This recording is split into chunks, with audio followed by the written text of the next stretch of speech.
तो कंटिन्यू कीजिए strength of material, properties of material, chapter number 2। Heading डालिए copy पे टेनासिटी। लास्ट क्लास में हमने टफनेस तक देखा था, हेडिंग डालो टेनासिटी, उसी से आगे। ये क्या है लिखिए, the property by virtue of which it resist fracture when subjected to tensile loading is called tenacity. कोई एक मटेरियल है, उस पे आप टेंसाइल लोड लगा रहे हो, तो वो प्रॉपर्टी जो उसे फ्रैक्चर होने से बचाएगा under the tensile loading is called as tenacity. बस सिंपल सी ये बात, एक लाइन की बात है, ध्यान रखिएगा।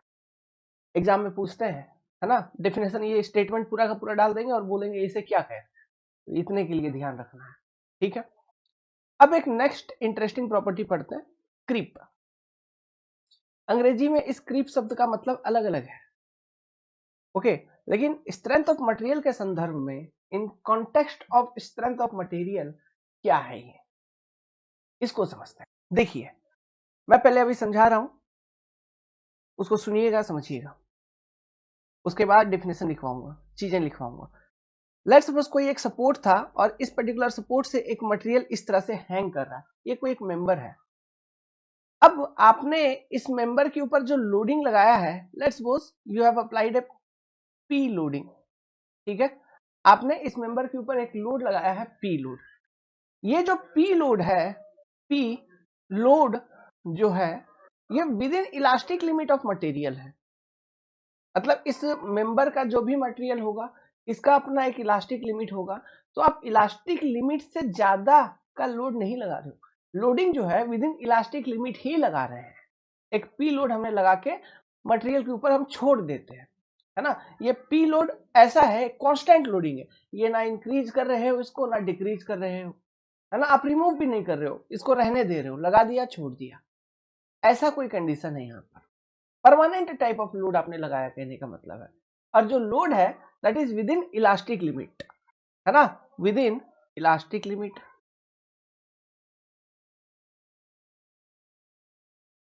एक minute, with in elastic limit. तो अब होगा क्या, इमेजिन करो, आपने पी लोडिंग लगा दिया, तो इंस्टेंटेनियसली जैसे ही लोडिंग को लगाया, इंस्टेंटेनियसली कुछ ना कुछ डिफॉर्मेशन आपको इसमें मेंबर में देखने को मिल जाएगा। और ये लोडिंग देखो टेंसाइल टाइप का है, मतलब मेंबर का लेंथ कुछ ना कुछ बढ़ेगा, तो जैसे ही लोड लगाओगे कुछ ना कुछ डिफॉर्मेशन देखने को मिलेगा, तो डेल्टा कुछ ना कुछ देखने को मिलेगा, तो ये है delta elastic, instantaneous elastic deformation इसे हम कहते हैं। जैसे ही तुमने लोड लगाया कुछ ना कुछ डिफॉर्मेशन आपको देखने को मिला। अब लोड अगर आप रिमूव कर देते हो तो ये डिफॉर्मेशन भी वैनिश हो जाएगा। लोड अगर तुरंत रिमूव कर दिए, डिफॉर्मेशन हुआ, फिर लोड को तुरंत रिमूव किया, तो ये डिफॉर्मेशन जो है ना, ये भी वैनिश हो जाएगा, खत्म हो जाएगा। मतलब मेंबर का जो ओरिजिनल लेंथ था, वो ओरिजिनल लेंथ वो एक्वायर कर लेगा, शेप साइज एक्वायर कर लेगा, ऐसी होती है। लेकिन अभी यहाँ पे आप लोड को रिमूव नहीं कर रहे हैं, ये जो लोड है इसको आप लगे रहने देना चाहते हैं, लगा हुआ है। तो होगा क्या, अब धीरे धीरे समय के साथ under this constant loading member और डिफॉर्म करना चालू कर देगा, ठीक है। वो प्लास्टिक स्टेट में डिफॉर्मेशन होगी उसकी, प्लास्टिक डिफॉर्मेशन, मतलब उसको आप रिकवर नहीं कर सकते, एक तरह का परमानेंट डिफॉर्मेशन होते चलेगा विद रिस्पेक्ट टू टाइम, है ना। जितना ज्यादा समय तक ये लोडिंग, ये कांस्टेंट लोडिंग इस मटेरियल के ऊपर अप्लाइड होगा, उतना ज्यादा डिफॉर्मेशन होता हुआ चलेगा। इस डिफॉर्मेशन को हम कहते हैं क्रीप डिफॉर्मेशन, इसी को हम कहते हैं क्रीप। ये एक तरह का परमानेंट डिफॉर्मेशन होता है, परमानेंट डिफॉर्मेशन, परमानेंट डेल्टा, इसको रिकवर नहीं किया जा सकता। तो रिकवर अगर आप इसको नहीं कर पा रहे, मतलब ये प्लास्टिक डिफॉर्मेशन है कहीं ना कहीं, है ना। Non recoverable, non recoverable मतलब प्लास्टिक स्टेट में डिफॉर्म हो गया। लेकिन लोड क्या है, load is within elastic limit, मतलब वो जो लोड आपने लगाया था वो within elastic limit of material ही था, but a constant loading subjected on the member for long time. तो जो इंस्टेंटेनियस इलास्टिक डिफॉर्मेशन होना था वो हो गया, but under that load continuously with time deformation कुछ ना कुछ मेंबर में होते हुए चल रहा है। तो धीरे धीरे समय के साथ बहुत ज्यादा डिफॉर्मेशन हो जाता है। ये जो डिफॉर्मेशन हो गया अतिरिक्त, इसी को हम कहते हैं क्रीप। तो ये एक तरह का परमानेंट डिफॉर्मेशन होता है। समझ में आया बात? तो ये किन किन बातों पे डिपेंड करेगा? पहला ये डिपेंड करता है टाइप ऑफ लोड, कि लोड आपका कांस्टेंट है या डायनामिक। तो जनरली क्रीप का जो कॉन्सेप्ट है वो कांस्टेंट लोडिंग के केस में ही है। ओके, फिर किस बात के ऊपर डिपेंड करेगा? मैग्नीट्यूड ऑफ लोड, ये पी जो लोड है इसका मैग्नीट्यूड कितना है। फिर टाइम ऑफ लोडिंग, मतलब कितने समय तक आपने लोड को लगे रहने दिया है वो चीज। फिर टेम्परेचर ऑफ द मेंबर, इसके ऊपर भी क्रीप डिपेंड करता है। तो ये तीन चार कुछ फैक्टर है जिनके ऊपर ये बेसिकली क्रीप डिपेंड करता है। तो आपको एग्जाम में ये सब चीजें भी पूछेंगे। क्लियर है? तो चलिए इस चीज को लिखते हैं। उम्मीद करता हूं समझ लिया होगा आपने। तो क्रीप का डेफिनेशन क्या है, हम कैसे डिफाइन कर सकते हैं क्रीप को? ये डायग्राम आप पहले बना लीजिए, क्रीप लिखिए, ये डायग्राम बना लीजिए, डेल्टा इलास्टिक लिखिए और क्रीप या परमानेंट डेल्टा लिखिए। ठीक है, उसके बाद डेफिनेशन हम क्या कर सकते हैं, कैसे इसको डिफाइन करेंगे? Creep is the permanent deformation due to constant load after passage of time when load is within elastic limit. Okay, तो creep is the permanent deformation, underline this word, due to constant load, underline this word, after passage of time when load is within elastic limit। तीन बातें ध्यान रखना है, ठीक है? तो creep किसके किसके ऊपर डिपेंड करेगा? The creep deformation depend on many factor, like लिखिए। तो ये सारे फैक्टर आपको ध्यान रखना है, ठीक है? एग्जाम में पूछ सकता है कि क्रीप किन किन फैक्टर के ऊपर डिपेंड करता है, किन किन बातों पे डिपेंड करता है। तो creep deformation depend on many factor like types of load, मतलब कांस्टेंट लोडिंग होना चाहिए जनरली, लेकिन अगर लोडिंग डायनामिक इन नेचर भी है तो उसके कारण भी कुछ क्रीप देखने को मिलता है। और वो जो क्रीप है वो कहीं ना कहीं कांस्टेंट लोडिंग के कंपैरिजन में जो क्रीप आ रही है वो ज्यादा होती है। लेकिन जो क्रीप का बेसिक डेफिनेशन है वो कांस्टेंट लोडिंग को लेते हुए ही डिफाइन किया गया है। क्लियर है? कांस्टेंट लोड, जैसे कि एक कांस्टेंट लोड का एग्जांपल बताओ जो सभी सभी मटेरियल में होते हैं, सभी हर एक स्ट्रक्चरल कंपोनेंट में होते हैं। सेल्फ वेट ऑफ मेंबर, इसके कारण भी क्रीप होता है। सेल्फ वेट ऑफ मेंबर्स, ये एक एग्जांपल आपका कांस्टेंट लोडिंग का, परमानेंट टाइप ऑफ लोड का जो हमेशा रहता है ना?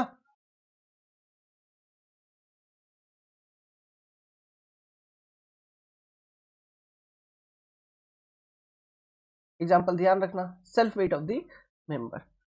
मैग्नीट्यूड ऑफ लोड के ऊपर भी डिपेंड करता है क्रीप, ठीक है? टाइम, जितना समय तक लोडिंग रहेगा, है ना, उतना ज्यादा क्रीप आपको देखने को मिलेगा। टेम्परेचर, ये जो चीज है ना टेम्परेचर, देखो ये एक बहुत इंपॉर्टेंट चीज है। टेम्परेचर अगर ज्यादा होता है तो ये देखने को मिला है क्रीप डिफॉर्मेशन भी बढ़ जाती है। ओके, इसका एक बहुत अच्छा देखा गया है, मतलब at high temperature creep deformation is high. Simple सी बात है। तो एक नोट बना के लिखिए कि at high temperature creep deformation is high.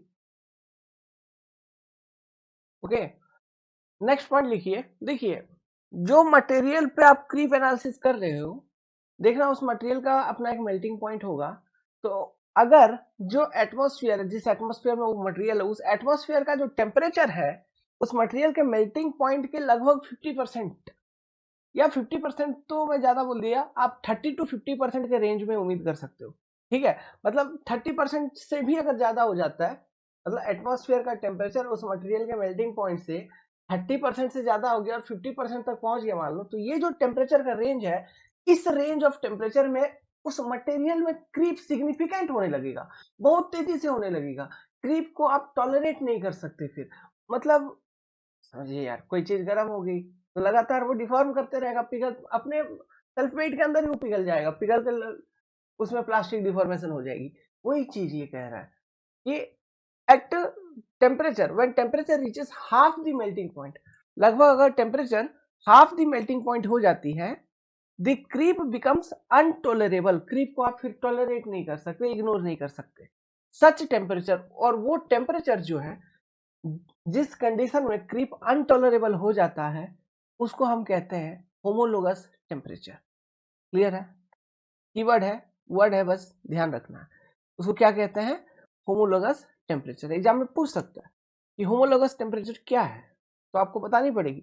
Homologous temperature मतलब वो टेम्परेचर जहां पे क्रीप सिग्निफिकेंट हो जाता है या क्रीप अनटॉलरेबल हो जाता है, सिग्निफिकेंट नहीं, अनटॉलरेबल हो जाता है क्रीप, ठीक है, उस टेम्परेचर को हम कहते हैं होमोलोगस टेम्परेचर। क्लियर है? ध्यान रहेगा क्रीप के बारे में, ध्यान रहना चाहिए। चलिए अब नेक्स्ट वर्ड लिखिए, स्ट्रेस रिलैक्सेशन। स्ट्रेस रिलैक्सेशन ये बड़ा अच्छा सा वर्ड है। इस वर्ड का यूज यहाँ पे हो ही रहा है ना। प्री स्ट्रेस कंक्रीट में भी यूज होता है, इसका काफी यूज होता है। प्री स्ट्रेस लॉस एनालिसिस में स्ट्रेस रिलैक्सेशन लॉस भी हम देखते हैं। तो ये होता क्या है बेसिकली समझिए, एक एग्जांपल के रूप में समझा रहा हूं, जो कि बेसिक एग्जांपल है इस चीज को समझने के लिए। दो इलेक्ट्रिक खंबा है बाबू, क्या है, इलेक्ट्रिक पोल है, these are the electric pole. इन दोनों इलेक्ट्रिक पोल के बीच में सोचो जब कंस्ट्रक्शन की फेज चल रही है, आप इलेक्ट्रिक वायर को क्या एक्सपेंड करोगे, मतलब स्ट्रेच करवाओगे इन दोनों पोल के बीच। आपने इलेक्ट्रिक वायर को मस्त स्ट्रेच किया, स्ट्रेच किया मतलब एक पर्टिकुलर आपने टेंसाइल स्ट्रेसेस इसमें दिए हैं, एक पर्टिकुलर पुल आपने अप्लाई किया है sigma not, initial original tensile stresses, और इस टेंसाइल स्ट्रेसेस के करस्पॉन्डिंग ये स्ट्रेच होके है, हो गया। बट अब होगा क्या, इवेंचुअली धीरे धीरे धीरे धीरे जैसे जैसे समय बढ़ेगी, आपने तो ये कंस्ट्रक्शन करके छोड़ दिया, दो खंभों के बीच में बिजली के तार को स्ट्रेच करके छोड़ दिया, लेकिन जैसे जैसे समय बीता, आपका जैसे जैसे समय बीत रहा है, अब देखते हो कहीं ना कहीं ये तार जो है लटकने लगती है। हाँ, तार जो है लटकने लगती है, सैग होता है उसमें, तार में सैग आपको देखने को मिलता है, झूल जाती है। तो अब मेरे को ये बताओ, पहले अगर ये तार का लेंथ था L, तो इस केस में ऑब्वियसली लेंथ बढ़ा कि नहीं, L प्लस डेल्टा हुआ कि नहीं। तो जो डिफॉर्मेशन हुई है वो किस कारण से हुई होगी, ये जो स्ट्रेसेस आप इनिशियली लगाए थे उसमें, इन्हीं कारणों से कहीं ना कहीं डिफॉर्मेशन हुई होगी, है ना। एक तो इंस्टेंटेनियस इलास्टिक डिफॉर्मेशन जो हो गया, प्लस ये स्ट्रेस कॉन्टिन्यूसली वहां पे लगा हुआ है, उस कारण से और एक non recoverable deformation, that is permanent type of deformation इसमें हुआ, जिसको हम क्रीप कहते हैं। इसलिए वो लेंथ बढ़ गया और तार आपका झूल गया।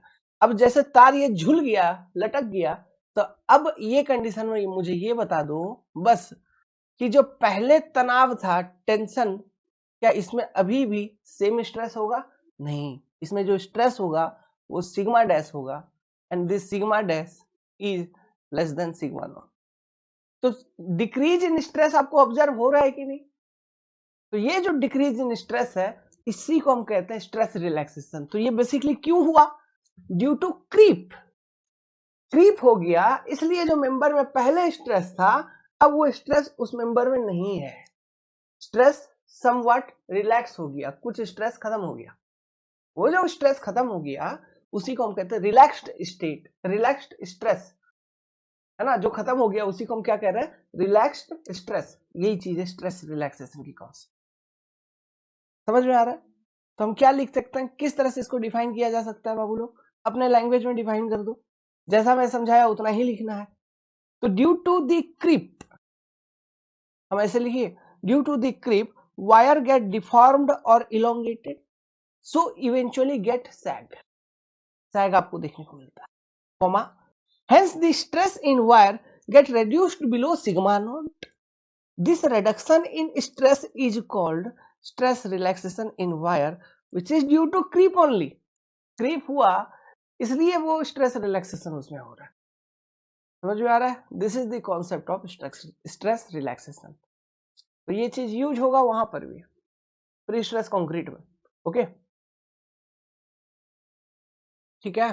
तो लिखिए, एक छोटा सा डायग्राम भी बना सकते हैं, देखो ये बस अपने समझने के लिए, मतलब एट इनिशियल कंडीशन आपने स्ट्रेसिंग कर दिया वायर को सिग्मा नॉट स्ट्रेस तक, ठीक है, आपने स्ट्रेसिंग कर दिया सिग्मा नॉट स्ट्रेस तक। अब विथ रेस्पेक्ट टू टाइम, जैसे जैसे आपका समय हुआ, डिफॉर्मेशन बढ़ता चला, और ये जो स्ट्रेस है सिग्मा नॉट से कम होते चली वायर में, इस तरह से, ऐसा ऐसा, समझ रहे हो? तो इस तरह का आप एक कर्व शो कर सकते हो। जैसे जैसे आपका फिर यहां से डिफॉर्मेशन बढ़ता चला, ओके, क्रीप देखने को मिला। क्रीप, स्ट्रेस की वैल्यू है वो कम होते हुए चली सिग्मा नॉट से, है ना।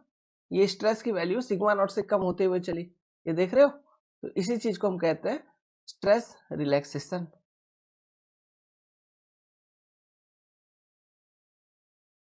एक छोटा सा डायग्राम ऐसे पूरे थ्योरी को एक्सप्लेन करने के लिए बना सकते हो यार। ओके, लिख लीजिए। तो ये सारी चीज हो गए। अब एक टर्म है और, चलिए उसको समझते हैं। फटीग क्या है अपना टर्म? अब फटीग हमको समझना है। What is fatigue? बहुत इंपॉर्टेंट टर्म है, अच्छा है, एग्जाम में आते हैं क्वेश्चन। ये टर्म खत्म हो जाएगा तो जितने भी इयोरी थ्योरी हैं सब खत्म हो जाएंगे। फिर हम मतलब डेरिवेशन वगैरह करेंगे। ऐसे थ्योरी तो और भी अभी है ना, कुछ कुछ एजम्पशंस हैं, इलास्टिक कांस्टेंट की थ्योरीज हैं, देखना पड़ेगा। ये जहां जैसे जरूरत पड़ेगा वैसे बताते चलेंगे अच्छे तरीके से, टेंशन मत लीजिए। तो हेडिंग डालिए फटीग, FATIGUE,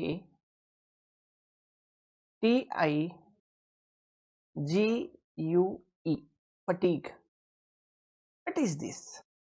ये एक तरह का फेलियर होता है मटेरियल में, फटीग फेलियर इसको हम कहते हैं। ये होता ही क्यों है? सुनो, थोड़ा थोड़ा समझो पहले। जैसे रेलवे का पटरी मैंने बताया था, उसका कोई एक पर्टिकुलर सेक्शन ले लो। इस पे क्या हो रहा है? पहिए का लोडिंग आया, फिर पहिया वहां से निकला, फिर दूसरे पहिया का लोड आया, फिर वो पहिया निकला, तीसरे पहिया का लोड आया, फिर वो पहिया वहां से निकला। तो क्या ये साइक्लिक लोडिंग में सब्जेक्टेड है ना? क्या ये साइक्लिक लोडिंग में सब्जेक्टेड है?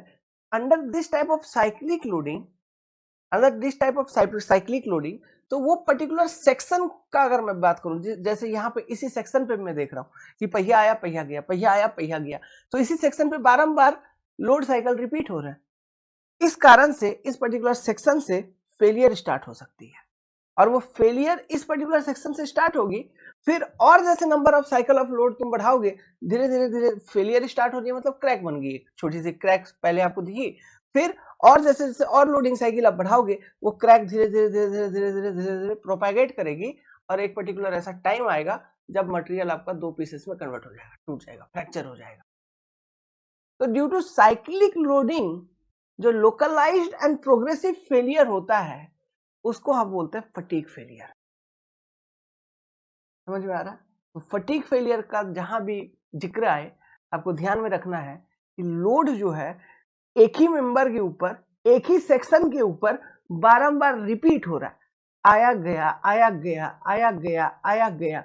इसलिए उस मेंबर के अंदर, उस सेक्शन पे, है ना, सबसे पहले due to stress concentration crack development. Stress concentration मतलब जैसे कि ये मटेरियल है यार, तुम बार बार यहीं पे हथौड़ा मार रहे हो, बार बार यहीं पे हथौड़ा मार रहे हो, तो आप क्या कर रहे हो? हथौड़ा मारा उठाया, हथौड़ा मारा उठाया, हथौड़ा मारा उठाया। तो हर एक बार कुछ ना कुछ स्ट्रेन एनर्जी उसमें स्टोर हो जा रही है, जो कि रिलीज नहीं हो पा रही है।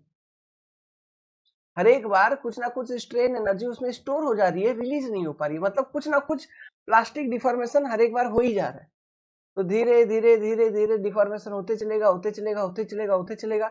एक पर्टिकुलर टाइम ऐसा होगा, है ना, जो टोटल स्ट्रेन एनर्जी अकुमुलेट हुई होगी, वो इस मटेरियल का मॉडुलस ऑफ टफनेस के बराबर हो गया होगा। फिर जब तुम हथौड़ा मारोगे, मटेरियल दो टुकड़ों में टूट जाएगा, फ्रैक्चर हो जाएगा। मॉडुलस ऑफ टफनेस क्या रिप्रेजेंट करता है? It represent the total strain energy that a material can store before fracture या अप टू फ्रैक्चर। तो मान लो जैसे तुमने एक हथौड़ा मारा, है ना, थोड़ा स्ट्रेन एनर्जी स्टोर हो गया, फिर हथौड़ा को जैसे उठाए फिर मारे, फिर थोड़ा स्टोर हो गया, फिर उठाए फिर मारे, फिर थोड़ा स्ट्रेन एनर्जी स्टोर हो गया। तो हर एक लोड साइकिल में कुछ कुछ स्ट्रेन एनर्जी स्टोर होते हुए चलता है, अकुमुलेट होते हुए चल रहा है। तो ये जो स्ट्रेन एनर्जी अकुमुलेट हो रहा है बाबू, ये इसका पर्पज क्या है? इसका पर्पज है ये परमानेंट डिफॉर्मेशन करा रही है, वहां पे डिफॉर्मेशन कराते हुए चल रही है। डिफॉर्मेशन कराते हुए चल रही है मतलब जो मॉलिक्यूल्स हैं, है ना, इस मटेरियल के, उनको सेपरेट करते हुए चल रही है, मतलब डिफॉर्मेशन होते हुए चल रही है। डिफॉर्मेशन हो रहा है, स्ट्रेन एनर्जी अकुमुलेट होते चल रहा है, होते चल रहा है। फिर जब total strain energy accumulated becomes equal to modulus of toughness of material, तब क्या होगा? टूट जाएगा, फ्रैक्चर हो जाएगा। तो ये जो फेलियर है ना, इसी को हम कह रहे हैं फटीग फेलियर। ये जो फ्रैक्चर हुई यहाँ पे वो फटीग के कारण हुई। क्या समझे? आइडिया लग रहा है? साइक्लिक लोडिंग, जैसे हथौड़ा मारना उठाना, फिर उठा, फिर मारा फिर उठाया, फिर मारा फिर उठाया, तो ये साइकिल है ना, साइकिल, लोड साइकिल रिपीट कर रहे हो, उसी सेक्शन पे मारे हथौड़ा। या फिर कभी तार को तोड़ा है बाबू, ये तार है, तार को हम क्या इधर पकड़ लेते हैं, तार को तोड़ना है तो एक ही पर्टिकुलर सेक्शन से, है ना, हम कभी तार को ऊपर किया, फिर तार को नीचे किया, फिर ऊपर किए, फिर नीचे किए, फिर ऊपर किए, फिर नीचे किए, फिर ऊपर किए, फिर नीचे किए, करते हो ना ऐसे, ऊपर नीचे ऊपर नीचे ऊपर नीचे करके तार टूट जाता है। एक पर्टिकुलर टाइम जैसे ही आता है तार टूट जाती है। तो this is example of fatigue failure. तो यहाँ पे लोड साइकिल आप दे रहे हैं, तार पे एक बार लोड लगाया, फिर रिलीज किया, फिर लोड लगाया, फिर रिलीज किया, फिर लोड लगाया, फिर रिलीज किया, ये समझे क्या? This is concept. चलिए इसके बारे में कुछ लिखते हैं। ओके, एग्जांपल्स वगैरह आपको समझ में आ गया होगा। तो फटीग फेलियर ये है, इससे कैसे बचा जाए ये भी देखेंगे। तो लिखिए फटीग के बारे में, it is the progressive and localised structural damage that occurs due to cyclic loading. तो ध्यान रखने वाली बात है बाबू, जो एग्जाम में पूछेंगे वो ये पूछेंगे, किस तरह का फेलियर है ये? प्रोग्रेसिव है एंड लोकलाइज्ड है, due to what? Cyclic loading. अब ये प्रोग्रेसिव एंड लोकलाइज्ड का मतलब पहले समझिए, एक डायग्राम के माध्यम से मैं आपको समझा रहा हूं। देखो ये देखो, ये कोई एक मेंबर है, ठीक है, this is a structural member. अब लोडिंग हम कैसे लगा रहे हैं? लोडिंग जैसे ये एक हथौड़ा है, मान लो हैमर, है ना, जस्ट एक समझाने के लिए मैं समझा रहा हूं। Okay, concept explanation.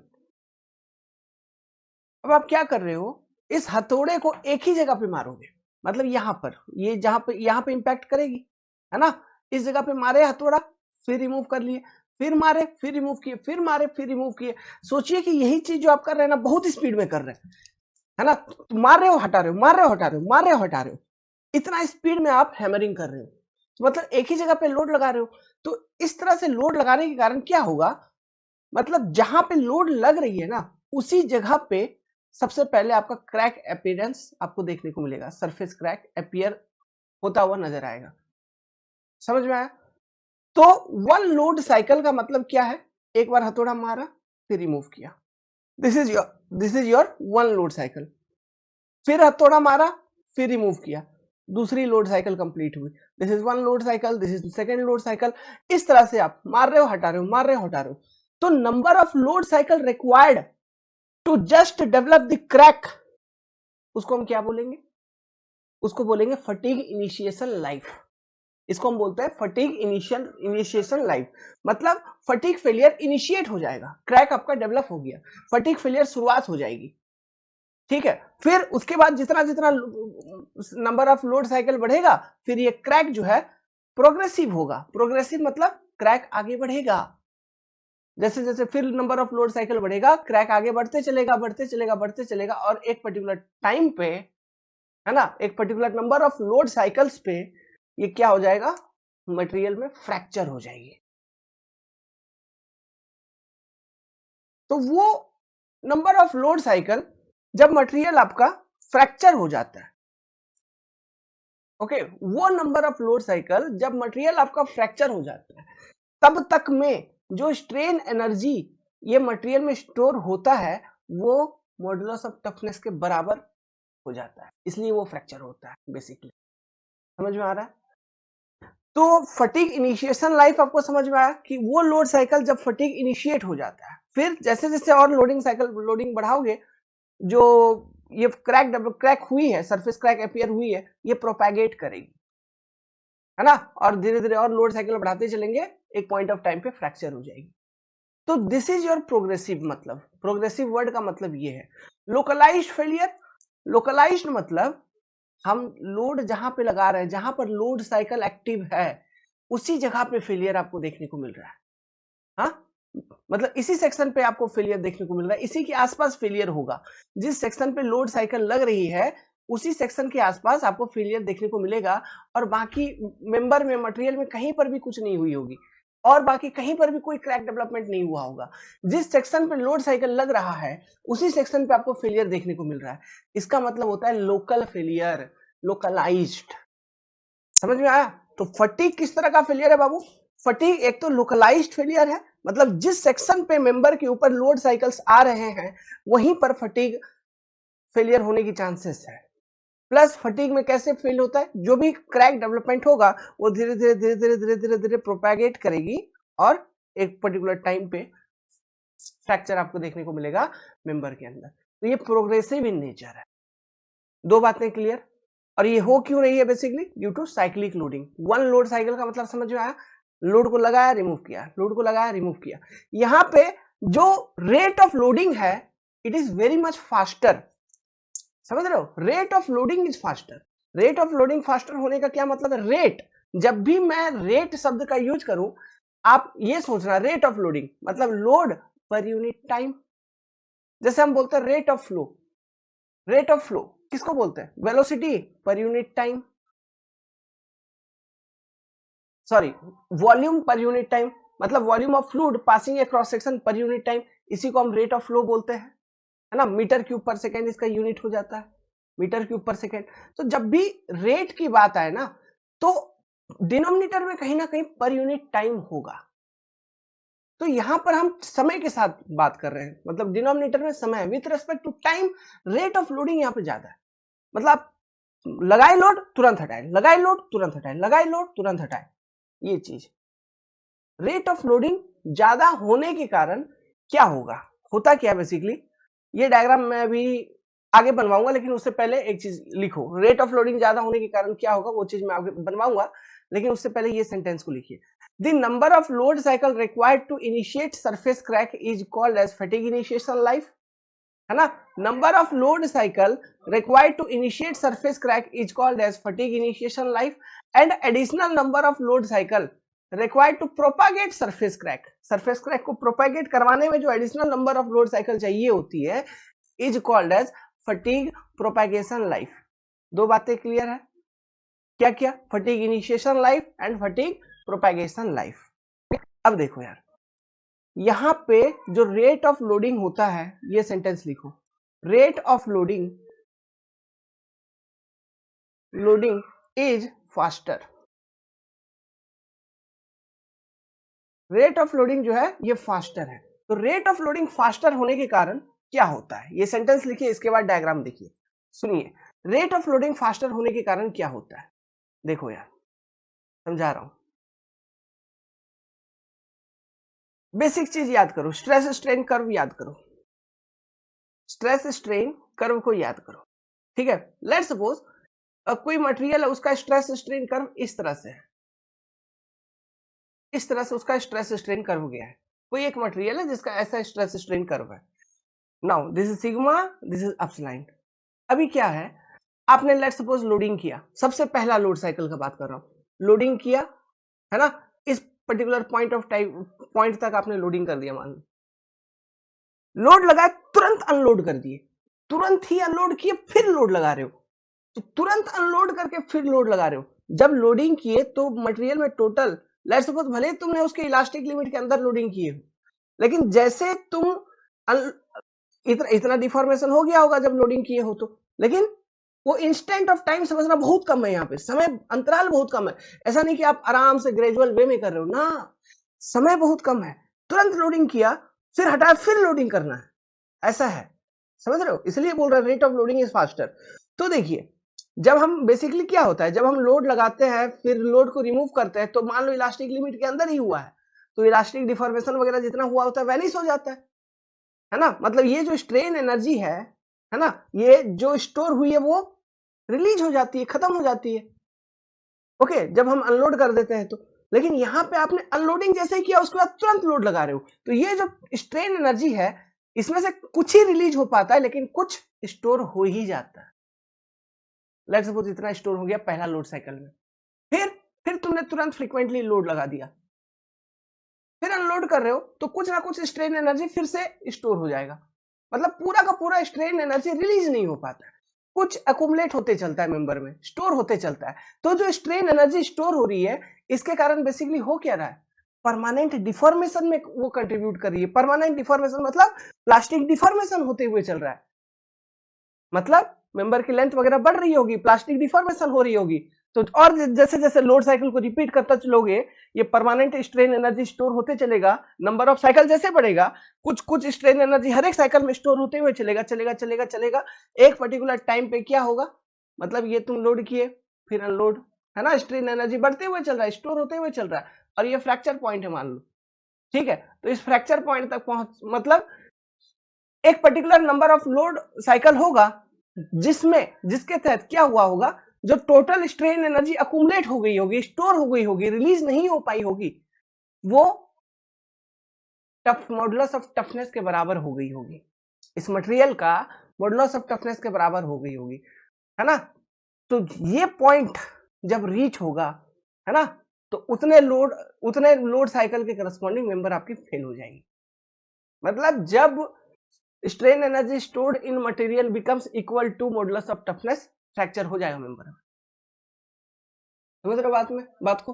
तो यहाँ पे ये चीज बेसिकली हो ही क्यों रहा है, ये इसलिए हो रहा है कि जैसे हम लोड लगा के रिमूव कर रहे हैं, फिर तुरंत लोडिंग कर देने के कारण जो इलास्टिक स्ट्रेन एनर्जी है, मान लो अगर इलास्टिक स्टेट वही बात करें, वो कंप्लीटली रिलीज नहीं हो पाती है, कुछ ना कुछ स्ट्रेन एनर्जी सिस्टम में स्टोर हो ही जाता है। अब ये जो सिस्टम में स्टोर हो रहा है एक साइकिल में, इसी तरह से नंबर ऑफ साइकिल पर अगर बात करें तो हर एक साइकिल में कुछ ना कुछ स्टोर होते हुए चलेगा, जो कि परमानेंट डिफॉर्मेशन कराने में हेल्प करती है मेंबर की, जिस कारण से एक certain number of load cycle पे वो फ्रैक्चर हो जाती है। और वो certain number of load cycle क्या है, वो तब वो स्टेज है जब ये जो जो स्ट्रेन एनर्जी स्टोर होते हुए चल रही है, ये टोटल हो गई आपकी मॉडुलस ऑफ टफनेस के बराबर। समझ गया बात, कहानी, एक्सप्लेनेशन, सब कुछ ठीक है। तो ये चीज हमें लिखना है। तो ये क्या, ये डायग्राम बनानी है, इसको क्या लिखनी है, strain energy accumulated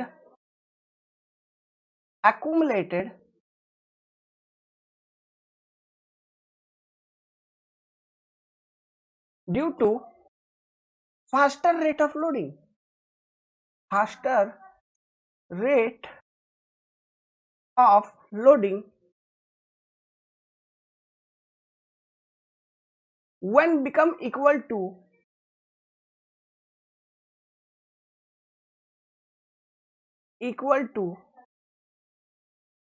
modulus of toughness of material, modulus of toughness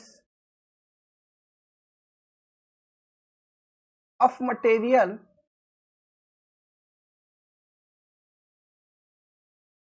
then fracture is observed।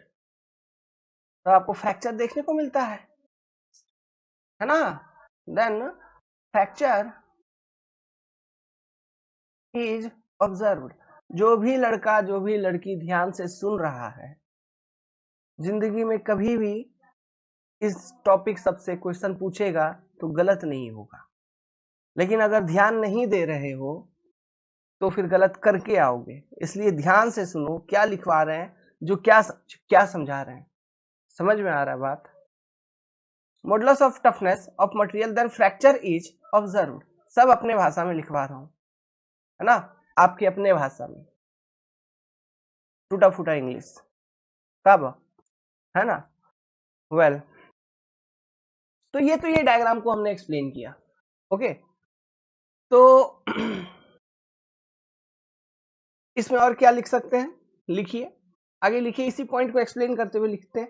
If loading is cyclic, है ना, ये स्ट्रेन एनर्जी कैसे अकुमुलेट हो रहा है इसके बारे में लिखते हैं। If loading is cyclic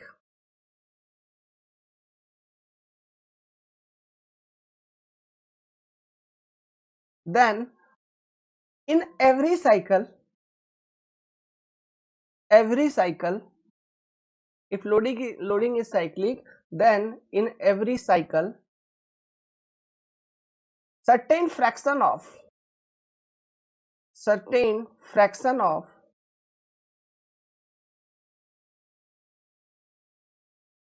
strain energy stored in the system, strain energy get stored in the system due to faster rate of loading which is not released, and when लिखता हूं which is not released due to what? Due to faster rate of loading.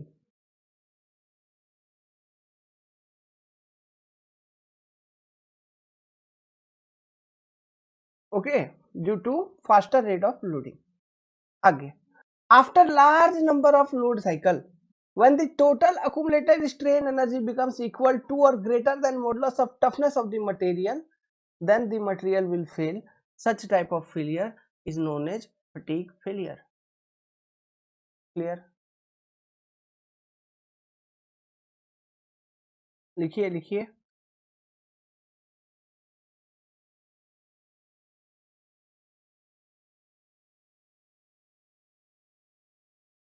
Of material, then एक minute, then the material will fail. चीजें clear हैं? लिख लोगे, short notes आएगा तो. हाँ sir. Okay, then the material will fail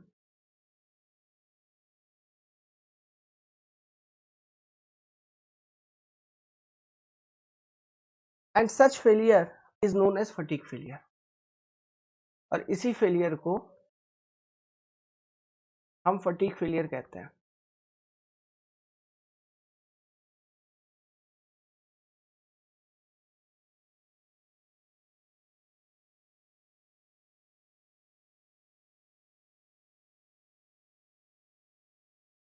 तो यहाँ पे जो लोडिंग इन्वॉल्व है वो स्टैटिक है या डायनामिक? साइक्लिक लोड है, डायनामिक लोड है ना. लोड आ रही है, जा रही है, आ रही है, जा रही है, आ रही है, जा रही है, डायनामिक इन नेचर.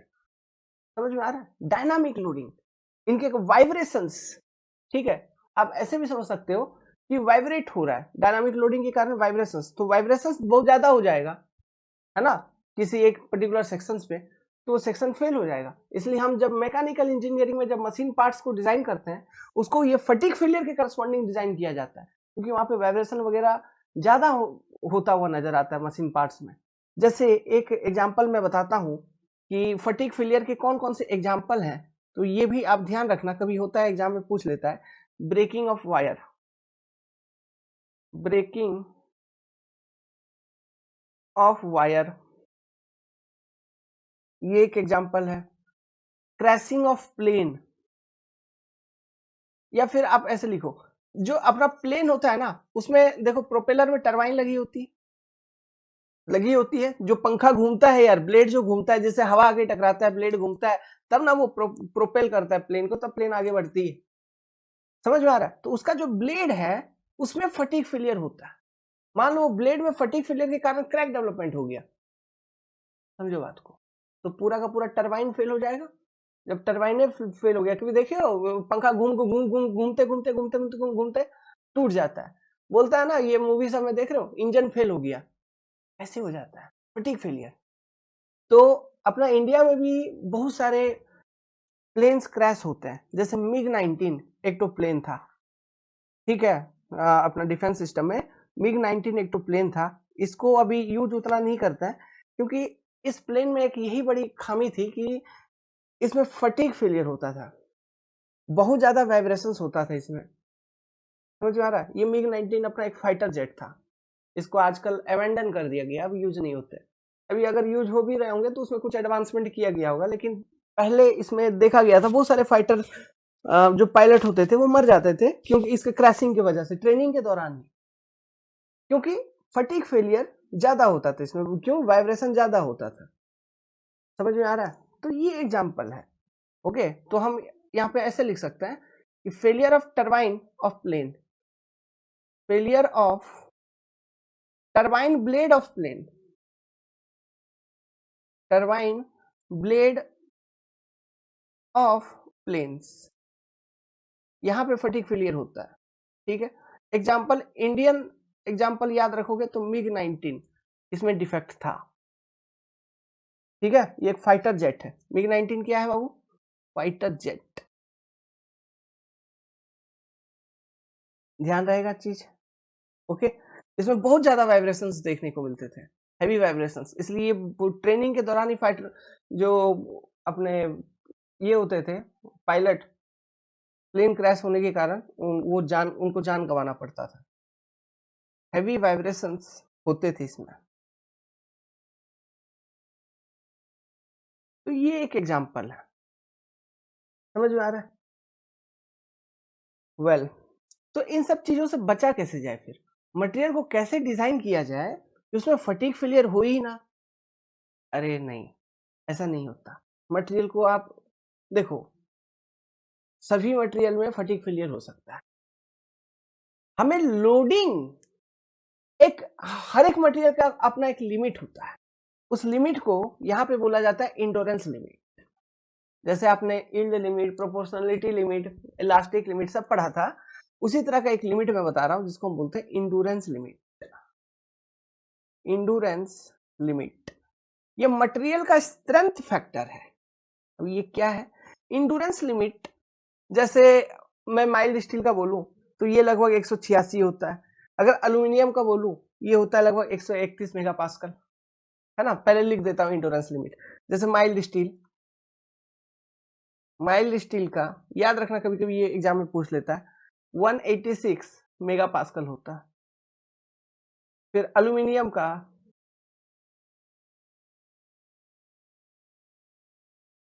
ये होता है लगभग 131 मेगापास्कल। तो ये क्या है, what is this endurance limit? देखो यार, ये एक स्ट्रेस वैल्यू दिख रही है 186 मेगापास्कल। देखो 186 मेगापास्कल। अगर माइल्ड स्टील का हम बात करें, ये माइल्ड स्टील का स्ट्रेस स्ट्रेन कर्व देखो, ये कुछ ऐसा, फिर यील्ड प्लेट्यू, फिर स्ट्रेन हार्डनिंग, फ्रैक्चर। तो 186 मतलब यहाँ माइल्ड स्टील के केस में प्रोपोर्शनल लिमिट यहाँ पर कहीं पर होता है, मैंने बोला था proportional limit, elastic limit, yield point, ये तीनों एक ही होते हैं माइल्ड स्टील के केस में, और इसके करस्पॉन्डिंग जो भी स्ट्रेस है उसका अपर लिमिट को हम सिग्मा वाई लेते हैं, जो कि नथिंग बट 250 मेगापास्कल होता है। तो यहाँ पे इंडोरेंस लिमिट जो है माइल्ड स्टील के लिए it is very less than 250, तो यहाँ पर कहीं पर आ रहा है, तो यही है ना 186 यहीं पर आएगा, ठीक है? इधर किधर आ रहा है? तो endurance limit is less than proportional limit. इसको अगर मैं EL बोलूं तो it is less than proportional limit. देखो जरा, पॉइंट एक यहीं से ध्यान आ गया, लेस देन प्रोपोर्शनल लिमिट।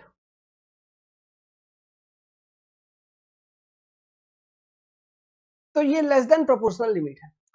ये क्या है, क्या रिप्रेजेंट करता है इंडोरेंस लिमिट किसी भी मटेरियल का?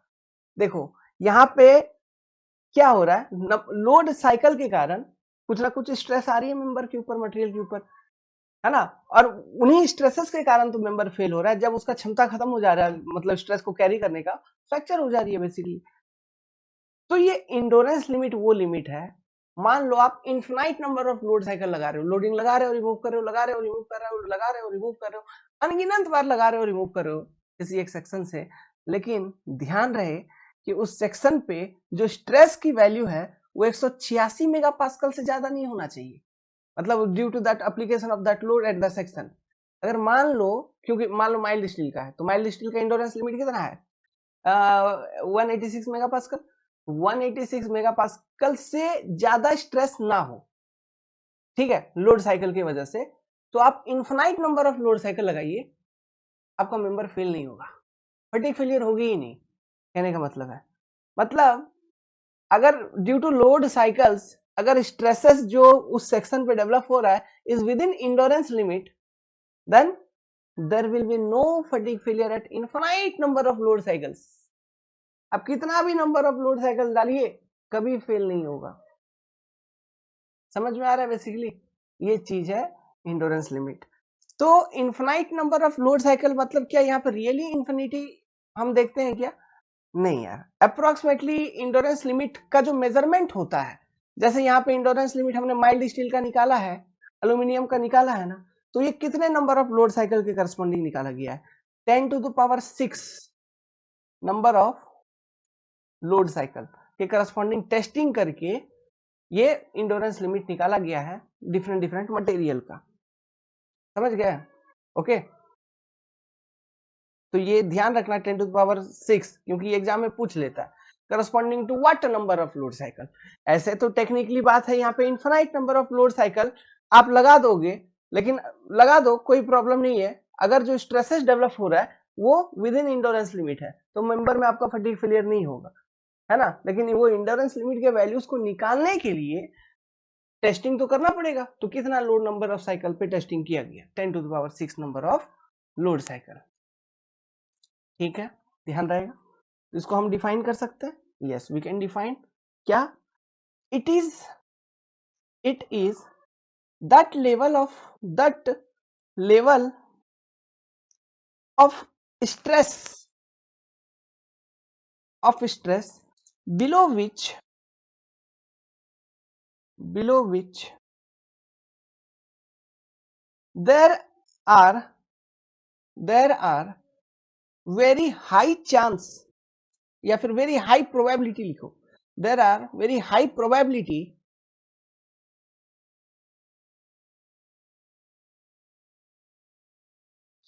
that material will not fail after infinite number of load cycle. Material will not fail in fatigue, ऐसे लिखेंगे, not fail in fatigue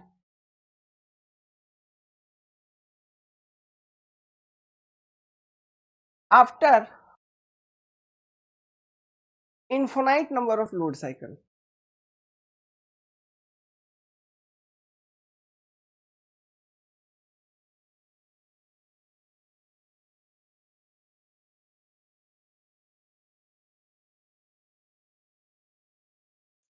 तो यहाँ infinite number of load cycle तो बात किया जा रहा है, लेकिन टेक्निकली इसका कुछ एक सर्टेन वैल्यू भी है। जैसे मैंने बताया 10⁶ नंबर ऑफ लोड साइकिल